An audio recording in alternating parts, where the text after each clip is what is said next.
Bem, vamos para mais uma aula de ciências para os 7º ano agora, né? Continua a diversidade dos seres vivos, estudando agora o reino animal, com os acordados. Nessa diversidade toda, nós já vimos o reino monera com as bactérias, protista com os protozoários e algas, reino fúngico com os fungos. E agora vamos avançar mais um pouquinho, estudando agora o reino animal, que seriam todos aqueles seres vivos, heterótrofos que se alimentam de outros seres vivos, né? Ou seja, não realizam fotossíntese, que são eucariontes, quer dizer, têm um núcleo organizado e são pluricelulares. Além disso, outras coisas, além do corpo dele e do habitat, vão definir suas classes. Mas a presença ou não de uma coluna vertebral, do crânio, né, que é o osso que protege a cabeça, de mandíbulas onde prende os ossos, dos dentes, de âmino que vai estar envolvendo os filhotes na sua gestação, também são formas de estar classificando os animais. Então, nós vamos ver principalmente dois grandes grupos de animais estudados atualmente, que são os acordados e os cordados. O que diferencia os dois? Os acordados são aqueles animais que não possuem ossos, não possuem coluna vertebral, não tem crânio, não tem mandíbula. São os primeiros que vamos estar estudando agora nesse roteiro. E os cordados, no próximo roteiro, vamos estar estudando esses tipos de animais. Os cordados já são aqueles chamados antigamente de vertebrados, que tem osso, tem coluna, tem crânio, tem mandíbula. Já os acordados, antigamente, eram chamados de invertebrados. É o que nós vamos estar vendo agora. Então, vamos apresentar os grandes grupos de acordados. Começando aí com os menos evoluídos, segundo a ciência, chamada aí de poríferos ou esporangiários. Eles são os espongiários ou poríferos, na realidade, só tem as águas-vivas, conhecidas até hoje.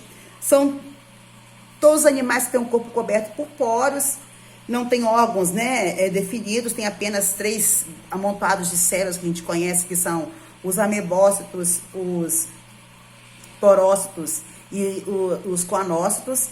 Aqui vocês têm uma imagem para mostrar, né, um pouquinho dessas células. Repare que o coanócito é uma das únicas células que tem flagelos, ele tem várias funções, além de alimentação, da nutrição, e também tem a função de reprodução, caso tenha reprodução sexuada, que a maioria dos animais aqui, eles têm reprodução assexuada. Principalmente as esponjas, a reprodução dela é por brotamento.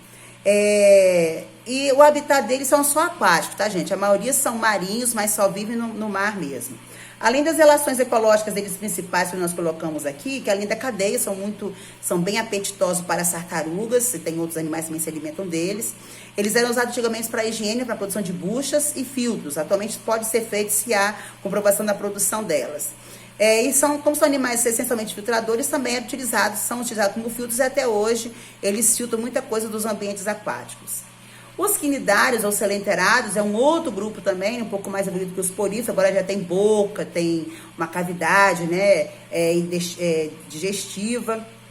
Esses quinidários ou selenterários são assim chamados porque o corpo dele tem os quinidoblastos, ou seja, eles têm um material urticante para sua defesa e para a captura de alimentos também. Além de possuírem tentáculos, boca e uma cavidade, né, intestinal, esses podem ser de vida livre, como é o caso das medusas, chamadas de água-vivas, e as caravelas, como também de vida fixa, são os pólipos, como o caso das hidras e também dos corais.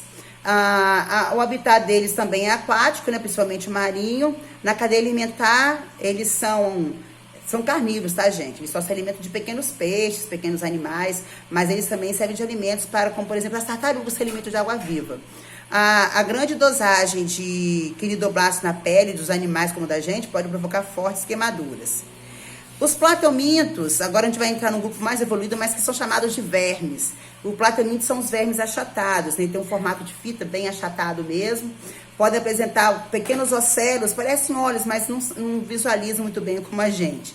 Os ocelos eles vão estar sendo guiados pela luz. Eles têm vida livre e isso pode ser alguns parasitas. A de vida livre, eles são aí no caso, por exemplo, as planárias, elas não causam doenças, os parasitas causam doenças. E aí nós temos também esses de vida que têm parasitas, além da tênia, nós temos os esquistossomos. A vida deles o habitat deles são terrestre, ambiente, né, ambiente terrestre de água doce e de solo úmido. E quando eles são parasitas, é muito encontrado como fezes e larvas nas fezes dos hospedeiros, principalmente aí no corpo do ser humano, que é um hospedeiro, não é o hospedeiro intermediário, é o hospedeiro definitivo. Além de servir de alimentos para insetos e pássaros, eles provocam as verminoses, as doenças, que são parasitas. É o caso da tênia, que causa ateníase e a cisticercose, que são adquiridas pelo ser humano quando se alimenta com carne de boi ou de porco mal cozida. E a esquistossomose ou barriga d'água, também chamada assim, essa doença, que ela é causada pelo esquistossoma, é adquirido pelo hospedeiro intermediário caramujo. Quando a gente toma banho em águas contaminadas que tenha caramujo, as larvinhas saem do corpo do caramujo e entram através da pele no nosso corpo, provando aí a esquistossomose ou barriga d'água. Os nematelmintos outro grupo de vermes, são todos parasitas, são assim chamados nematelmintos porque são vermes cilíndricos, têm um formato aí pensa aí de um macarrão e espaguete, por exemplo. Os nematelmintos são todos parasitas, né, como eu falei. Seriam quem? Que nematelmintos? Seriam as lombrigas, o ancilóstomo, a filária e o oxiurus. Eles também são encontrados, né, em água, alimentos contaminados e também alguns animais como a mosca. A mosca e alguns mosquitos também transmitem esses tipos de vermes. Vamos lembrar aqui que além da cadeia alimentar, que também serve de alimento para outros seres vivos, eles podem estar provocando aí algumas verminoses. Que verminoses que eles causam? As caridíase, que é o caso causada pela lombriga, quando a gente bebe água e alimentos contaminados. A filariose aí, que é um mosquito que transmite essa filária pra gente. A oxiurose, que é a doença provocada pelo oxiurus, que é através de alimentos e pessoas contaminadas, ao utilizar material dela de higiene pessoal, de acabar adquirindo essa doença também, a oxiurose. Aliás, esse oxiurus é o menor verme conhecido até hoje. E a ancilostomose, o amarelão, que é a doença causada pelo ancilóstomo quando a gente está em solo, né, contaminado aí com esse verme. Anelídeos também é um outro tipo de verme, porém todos têm vida livre. Esse nome é anelídeos porque o corpo desse verme é um corpo cheio dividido em anéis. É o caso aí das minhocas, das nereides, euníceas que vivem no ambiente aquático, as sanguessugas também. Outras vivem em ambiente terrestre, que é o caso da minhoca. Elas são todas hermafroditas. E como elas têm boca e ânus, elas são hermafroditas, elas têm uma estrutura chamada de clitelo para poder armazenar os ovos e espermatozoide para a reprodução. Além da cadeia alimentar, elas também são muito utilizadas na agricultura e outras na medicina, como é o caso das sanguessugas. Os moluscos também, outro grupo de animais que são acordados. Esses moluscos, eles são assim chamados porque têm um corpo mole. E esse corpo mole pode ter concha externa ou interna. Lembrando que concha, gente, na ciência é chamada de valvas. Quem seria esse grupo, né, de moluscos? Seria o cefalópodes, que tem a concha interna, mas ele tem tentáculos na cabeça. É o caso das lulas e polvos. Os gastrópodes ou univalves, que tem apenas uma concha, chamado de univalve. É o caso dos caramujos e lesma. E os bivalves, né, que tem duas conchas, seriam os sururus, budigão, que eles apresentam duas conchas, por isso chamados de bivalves. O ambiente deles são ambientes úmidos, de solo úmido ou aquático, de água doce ou salgada. E além de ser muito nutritivos, usados muito na culinária de frutos do mar, eles também são usados nos artesanatos. Tem as pérolas, né, que algumas os conseguem, ao endurecer o cisto que entra dentro do corpo dela para se defender, ela endurece aquilo e forma para nós. A gente, né, tem como aquilo uma pedra preciosa, mas é um mecanismo de defesa dessas ostras. E também tem o caso dos nanquins, que são tintas que são liberadas pelo povo para sua defesa e é extraído para fazer tintas de uso, né, do ser humano.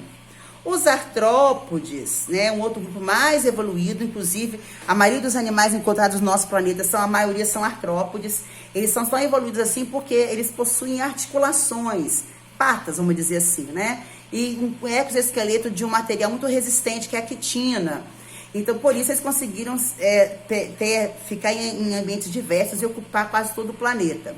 Eles têm 3 partes básicas, que é o tórax, a cabeça e o abdômen. Quando o tórax é junto com a cabeça, chamado de cefalotórax.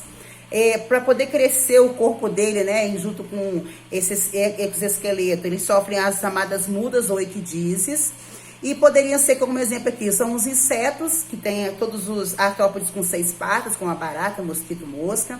Tem os crustáceos, são todos os artrópodes com 10 ou mais patas, no caso do camarão, siri, caranguejo. Tem os aracnídeos, que são todos os artrópodes de 8 patas, que são cravos, escorpiões e aranhas. Tem os quilópodes, que tem em cada segmento um par de patas, que é o caso das lacraias, e também tem o grupo dos diplópodes, também são artrópodes, que tem aí 2 pares de patas por segmento, é o caso das centopeias. Como eu já disse, vivem em todos os ambientes, e além da cadeia alimentar, as relações deles são muito interessantes, porque apesar de eles tem animais que são polinizadores, né, usar na produção de mel e tudo, tem alguns que são venenosos, né, que vão provocar aí, por ter as peçonhas, né, onde produz veneno, que é o caso das aranhas, pode até levar à morte seres humanos e outros animais. Os equinodermos é o último grupo de artrópodes, o último grupo de acordados, esse primeiro grupo grande de animais que não está estudando, que são os animais essencialmente marinhos, por isso que nós temos aí estrela do mar, lírios do mar, pepinos do mar, serpentes do mar. Eles têm, é chamado assim porque eles têm o corpo coberto de espinhos. O quino quer dizer, dermo quer dizer pele, quino quer dizer espinhos. Como o corpo deles é coberto, né, por espinhos, com mecanismo não só para andar, mas também para se defender. Eles têm um corpo também com boca e ânus, e o corpo dele, ele é mais rígido, bem mais protegido, porque ele tem um esqueleto interno de calcário, né? Bem um osso, mas ele tem uma camada, uma carapaça de calcário. É interessante também lembrar, que eu não coloquei aqui, mas que esses animais sofrem regeneração, assim também como as planárias também sofrem regeneração lá nos plateumintos, mas a regeneração para esses animais é um mecanismo não de reprodução, mas também de defesa. Ele joga parte do corpo dele, do intestino, por exemplo, para fora, a presa vai lá, come, enquanto isso ele acaba se escondendo e aí consegue sobreviver. Depois ele regenera aquela parte que ele jogou ali para poder despistar a presa. Eles são totalmente marinhos, como eu falei, além da cadeia alimentar, porque eles se alimentam essencialmente de moluscos e outros pequenos animais. Eles são usados nos artesanatos e possuem, como eu acabei de falar, a regeneração. Então, com essas estruturas e nomes, vocês têm aqui 2 atividades para estarem assim, né, fixando um pouquinho mais. E depois nós temos nossas videoaulas também e nossas aulas para as maiores correções. Beijos e bom estudo!